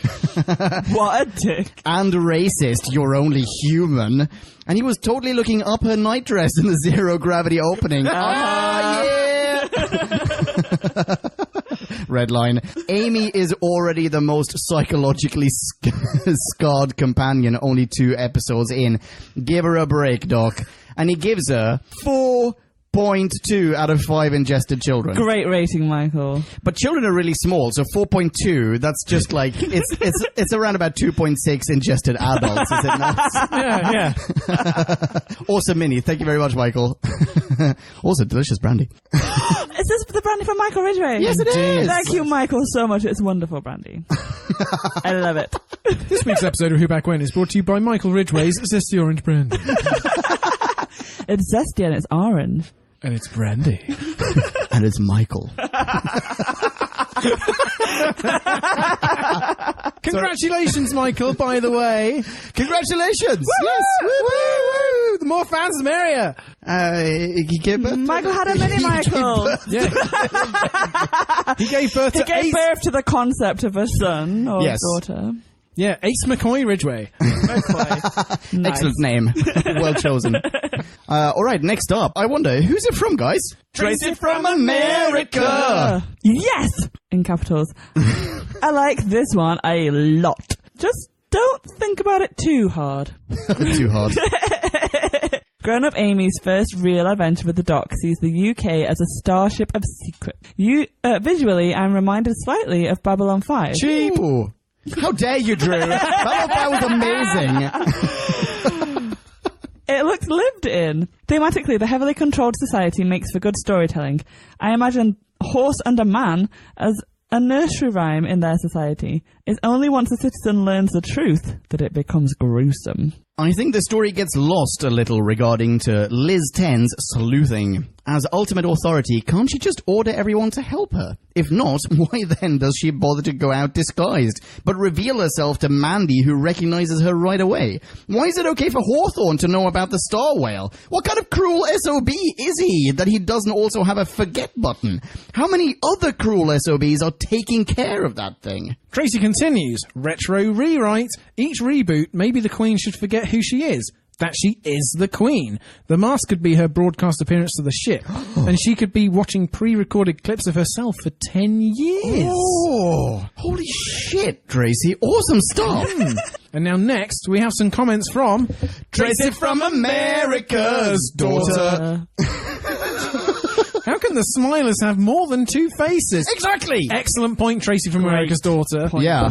Because we glossed over that, but makes no sense. You would not be fed to the star whale. Alien. Well done. Yeah, it swivels to the right, it's a different face. It swivels back to the left, it's not the face it was at the beginning. Ugh. No. Blurg. No, that is never explained. No. Aliens. Aliens. It's not aliens. It's future Britain. We can't make anything in the present. We're in space. We got no resources. Ugh. Sorry, that was... Jim will get that. All right. Nice one, Jim. And she gives this a rating of... A nursery rhyme that makes no sense. A hole in the road with a padlock fence. For her rewrite, I'm wondering when Amy found time. Wait, did Amy even hear the original rhyme? That was so well done, guys. That was awesome. Pat on the back. Yeah, not just for our benefit. Please, pat Tracy on the back. You can reach her online. She is at... You got not enough. That's Fountain Tracy backwards. Oh, yeah. Get in there, Marie. Oh, man, who's next? Have we got any more? We do. The love just keeps on coming. Oh, yeah. Just like me 20 minutes ago. Apparently. Every single time we record, we need cider, brandy, prosecco, champagne, vodka, Campari. And chocolate. Who's next? Anywho. Next up is... Captain Marvel. He's a hero. Gonna take the review down to 0. Greetings, fellow lunatics. A few observations about the beast below. Smilers, winders, gun-toting aristocracy, and enough bonkers ideas to fill Starship Brexit. Taking back control. Is the beast below the first damp squib from the moth? Yes. This one was not to be a fan favourite, and I have to admit, I didn't receive it well the first time around. That's what she said. But on reflection, there's a lot about this episode to like. Right out of the gate, Matt Smith gives us a Doctor to be reckoned with. Clumsy, shrewd, pompous, hair of an idiot, and all the things we have come to love about the errant Time Lord. I don't think I have ever accepted a fresh regeneration so easily before or since. It has, for me, one of the most precious moments of the show's history when 11 blackballs Pond for keeping the truth from him. How many Doctors have threatened to evict a companion from the TARDIS? Followed by some touching character development when Amy nails it by saving the star whale. I may have shed a tear at this point, but concealed it from my girlfriend. 11 had some brooding layers to him back then, before Smith just seemed to go full clown in his later seasons. Goof, goof, goof. Maybe this sewed didn't hang together enough to be a classic in the final analysis, but it is a reliable offering from Moffat with clever twists, zinging dialogue, and a hurl escape. A refreshing 2.8. Mysterious glasses of water. Or vodka. In a bit, Captain Marvel. He's a hero. Nice one, Captain Marvel. Awesome. Yeah, thank you very much for sending that in. And also, welcome to Listener Miniland. Yeah, thanks. We hope the first of many. Abso-friggin-lutely. Next up, Michael French. Oh, as in Kyle. formerly English pizza? Exactly. Right, okay. Hello, Pumpkin and friends! He begins. Haha, see what I did there? I see. I saw. I was very glad to see with my earballs that you enjoyed my previous review. Let's try and replicate those results. All right, then. In regard to the negatives that irk me about this episode, at the top of that list is the designer of the smilers themselves. Oh. Actually, he's French. Are we really supposed to take them seriously with them looking like that? And as we are on the topic of the smellers, the half-human, half-smeller hybrids, as soon as they are brought up, they are just as quickly forgotten about. They don't even give any sort of reason why these hybrids were specifically needed or created. You're welcome, all former listeners in France. Well, I'm just, nailing down this Brexit. Do you want to carry on? Do I have to do it in French? No. Please don't. And there's it. No. Another thing that bugs me, but not as much, is the abundance of analog technology, like phone booths, locks that require a physical key, and most peculiarly, a wind-up flashlight. Does that wind you up? Oh. But other than these two things, I don't really object to much else. Matt Smith again has some great lines, such as, "There's an escaped fish!" And yes, you are covered in sick. I am crying, by the way. In regards to the mystery, continues Michael, I found myself rather engaged with the idea of a ship that shouldn't be able to fly but does. Jumping forward a bit, when they stop torturing the star whale, while I'm not entirely sold on the idea that the creature would stay after being tortured for who knows how long, I do like the sentiment of comparing it to the Doctor. Overall, I give this episode 3.8 escaped fish out of 5. Holy smokeroonies and cheesecakes. Good call. Wow, Good call, Michael French. Oh, we're getting a range. Great here. scoring. Yeah. Oh, is it that everyone else has a normal-sized heart and you and I, Drew, maybe ours are just minuscule? Shriveled. Lilliputian little raisins inside our torsos. I hope that we were just getting a low score in early and that the rest of this series will be much higher. And that we'll be proven right in retrospect that this was the weakest of a great series. Very possibly. Yes, very, very possibly. Have we heard enough from the far reaches of Podcast Land, or is there yet more content to be read out? Well, I'm glad you asked. Because, yes, there is more. No friggin' way. There's not a fifth. There is a fifth. This one's from Kyle Rath. Hello, Kyle. Hey, Kyle. High five across the ether. Great name, Kyle, by the way. Yeah, thank your parents for us. Yeah. Well done, Mr. and Mrs. Rath. Love a Kyle. All right, I'll take it away. Kyle goes, the Doctor and Amy Pond travel way forward to see what happened with the whole Brexit thing. Swim in some sick while playing tongues with Space Moby Dick. Hot. Sexy. Break up a government/child abuse scandal. Not hot. And do that thing where they charm their silly old selves into our hearts. Oh, that makes me think like Winnie the Pooh. It's a silly old bear. The somewhat hectic pace hopes that you don't notice that there is no logic to the notion that the star whale only spares children. Oh, yeah. As if it had special taste buds to tell the difference. Holy shit! Or that on Starship UK, no one speaks with either a Welsh or a Northern Irish accent. The dialogue provided by Stephen Moffat insists that you ignore the lack of explanation for the tentacles that permeate the ship, but aren't present on either the diagrams or physical image of the star whale at the end. Ah. The slightly forced "I'm taking you home" outburst banks on your dismissal of the fact that the Doctor had already chosen to abdicate when he hit protest, and he should have been the one to lead Liz 10 by the hand, not Amy. But it Interesting. was... Oh, sorry. Oh, sorry, go. Sorry. But it was a lovely moment for Amy to have with her imaginary childhood friend, recognising his value, even though it belonged somewhere down the road when they had some actual history behind them. The Beast Below is a decent episode.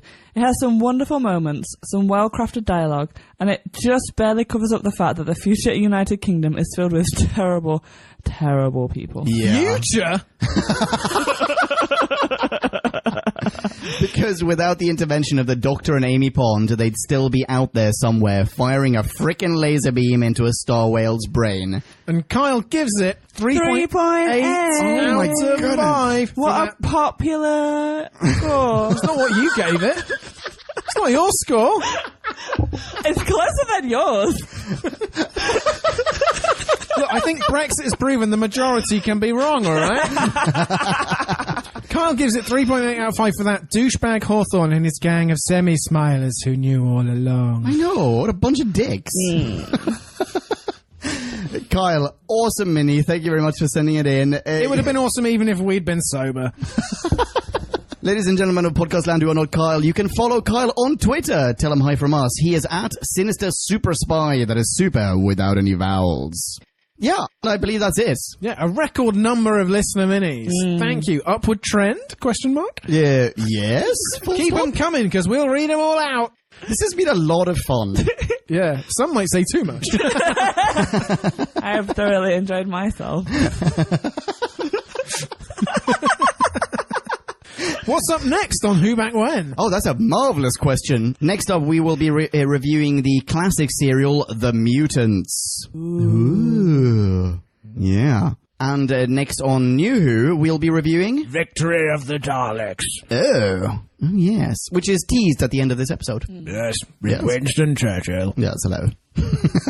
I can promise you nothing but blood, toil, sweat, and pus. People can follow you online, can they not, Drew? Oh, yes, they can. I am at Drew Back When on the Sweetie Blocks. Leon, I believe you're also to be found in the cyberwebs.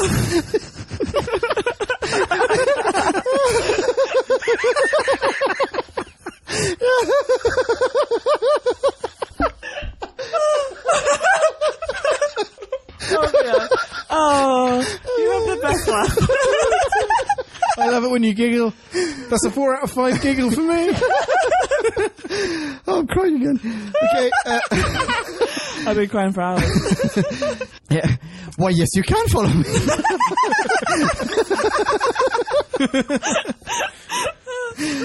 I'm Matt Pocket. You know how to spell that. And if you want to send some love to Marie, send it to whobackwhen@gmail.com. And we do. will pass on all that love. Absolutely. Do send me love. I would like some love. Oh, come on. How could you resist that little voice? Oh. No. Imagine puppy dog eyes. They're big. Wait. Wait. Stand still so the microphone really captures it. Until the next time, thank you so much for listening and for your patience. Be rad and excellent to each other. Rock on and cha-chow. Wait, oh no, I was going to say cha-chow. Oh, rock on. You and... say that, don't you? Cha-chow.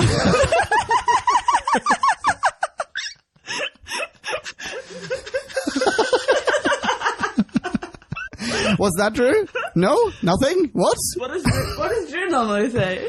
Bye-bye. Oh. And scene. Kablamo! Did you enjoy the show? Then please do what the cosmos compels you to and spread the gospel of Who Back When. Tell your friends. Don't have any friends? No problemo. Tell some strangers. Like us on Facebook. That's facebook.com/Who Back When. All in one word. Are you on Google Plus? Then find us on Google Plus. That's plus Who Back When. And when you do, tell us why you're on Google Plus. Who Back When just got its very own Twitter account, no lie, so give us a follow. You guessed it, that's @Who Back When, all in one word.